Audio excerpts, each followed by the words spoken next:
किन लोगों को बिगाड़ देता है केतु? किन लोगों पर रहती है केतु की काली छाया? कैसे करे क्रोधित केतु को शांत? लालच, घमंड और आलस से केतु का क्या है संबंध? देखिए सिर्फ धर्म ज्ञान पर।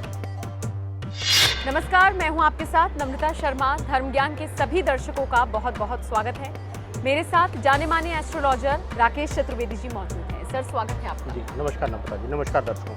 आज के इस वीडियो में हम बात करेंगे केतु की। आपने अक्सर सुना होगा कि कई बार इंसान चेहरे से बहुत खूबसूरत होता है, लेकिन उसके अंदर घमंड बहुत होता है। कई बार आपने देखा होगा कि किसी इंसान को आप बहुत अच्छा, बहुत पोलाइट समझते हैं, लेकिन वो अंदर से उतना ही ज्यादा धूर्त होता है। आपको सच्चाई पता लगती है तो फिर आप 4 कदम पीछे खींच लेते हैं। क्या ऐसी वजह है जो इंसान को अहंकारी बनाती है, घमंडी बनाती है, या मुझे कहना चाहिए कि लालची भी बनाती है? कहा यह जाता है कि केतु इन सब के पीछे का कारण होता है। तो केतु किस तरीके से नेगेटिविटी एक इंसान में लेकर आता है, कैसे उसका प्रचार पूरी बॉडी में होता है, क्यों होता है, इससे बचें कैसे, इन सब पर आज हम चर्चा करेंगे।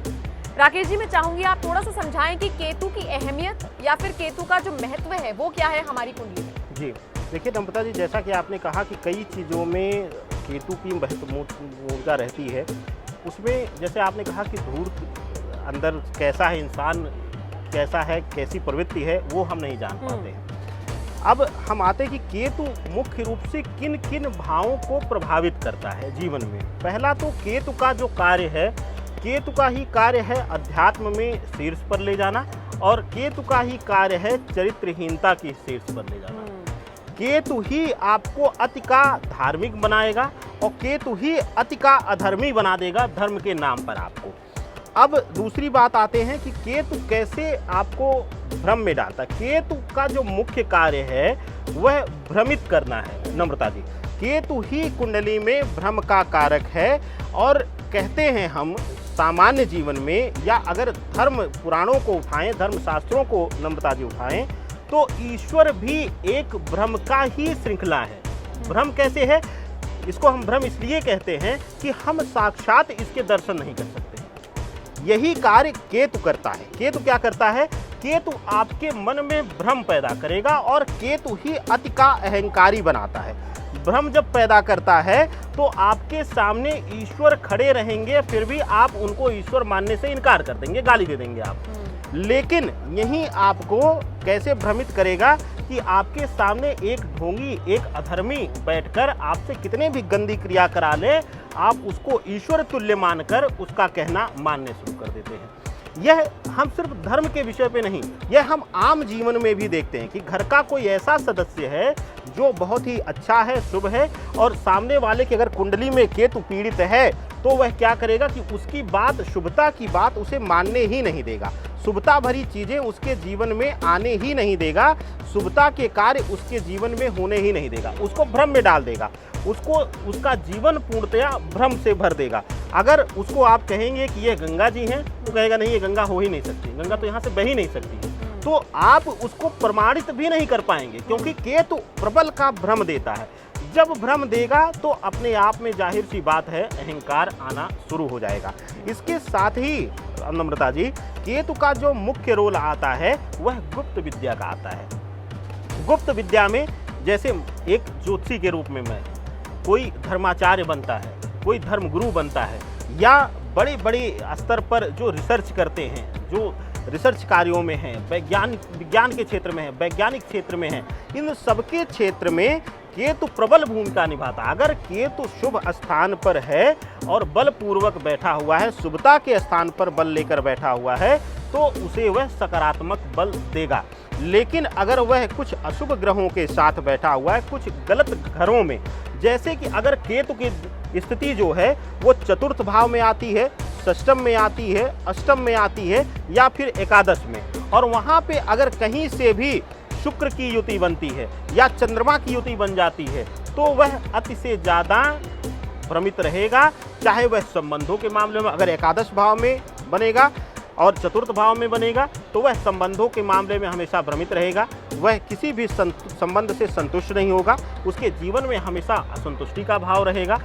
दूसरी चीज, अगर षष्टम में और अष्टम में बन रहा है तो वह कहीं ना कहीं अगर चंद्रमा के साथ बन रहा है तो वह कभी किसी के साथ विश्वासपूर्ण हो ही नहीं सकता है। इनडायरेक्टली आप कह लें कि आप कई बार कहती है किसी का चेहरा देख के कि अरे तो शक्ल से ही धोखेबाज लगता है ना, ये सामान्य जीवन में हम सब जानते हैं। तो वह शक्ल से ही धोखेबाज होगा, वह कर्मों से भी धोखेबाज होगा। आप उसके साथ सर्वत्र अपना लगा दें, अपना सब कुछ उस पर कुर्बान कर दें, वह आपका विश्वास पात्र कभी भी नहीं हो सकता है, यह देखने को मिलता है। अब आते हैं अन्य रोल में केतु के। केतु शुभता कम देता है, नकारात्मकता ज़्यादा देता है। लग्न में अगर केतु बैठा हुआ है आपके, तो आपको बहुत ही ज़्यादा गुप्त स्वभाव का बना देगा। आप दूसरे की पेट से बात निकालने का प्रयास करेंगे लेकिन अपनी बात उस तक नहीं पहुंचने देंगे, यह आप पूर्ण प्रयास करेंगे। तो इसकी वजह से कई बार हमने देखा है कि संबंधों का भाव प्रबल रूप से पीड़ित होता है। और केतु सबसे बड़ा कार्य जो करता है नम्रता जी, जो आपने कहा कि उसका जो मुख्यतः कार्य है वह रिश्तों में या फिर विश्वास में भ्रम को पैदा करके तहस नहस करना है। अब यहाँ पर उग्र स्वभाव कर देगा। अगर कहीं से भी शनि की दृष्टि पड़ रही है और या तो उसकी युति बन गई कुंडली में, तो वह कहीं ना कहीं आपको उद्दंड कर देगा।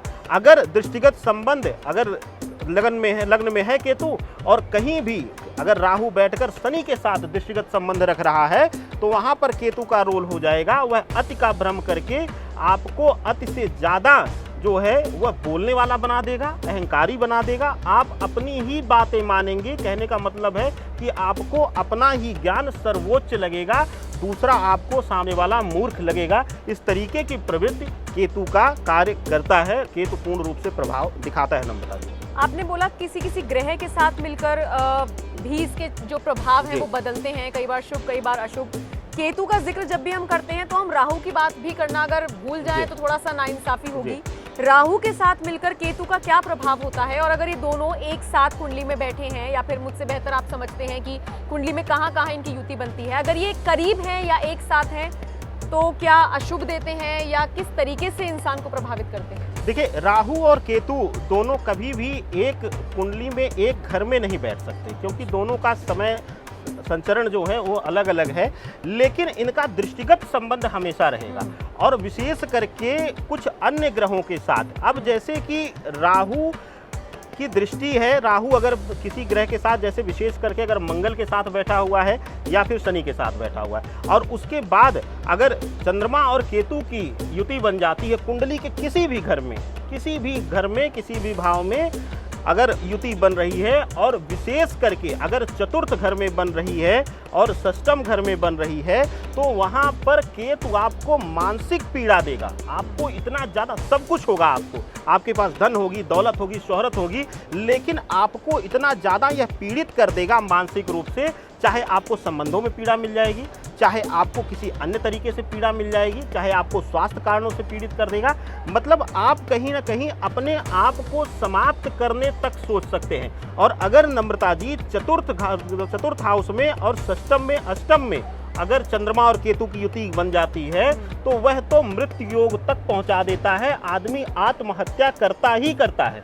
वह चाहे प्रयास करेगा चाहे सफल हो जाएगा। अगर आयु बल कम होगा तो उसका आत्महत्या का प्रयास सफल हो जाएगा, और नहीं तो वह विफल हो जाएगा। 2-3 अटेम्प्ट करेगा। अगर कुछ ग्रह परिवर्तन होते हैं, उसकी संगति अच्छी होती है, तो वह सही शुभता स्थान ले लेगा, नहीं तो कहीं ना कहीं यह अनिष्ट की तरफ इशारा करता है नम्रता जी।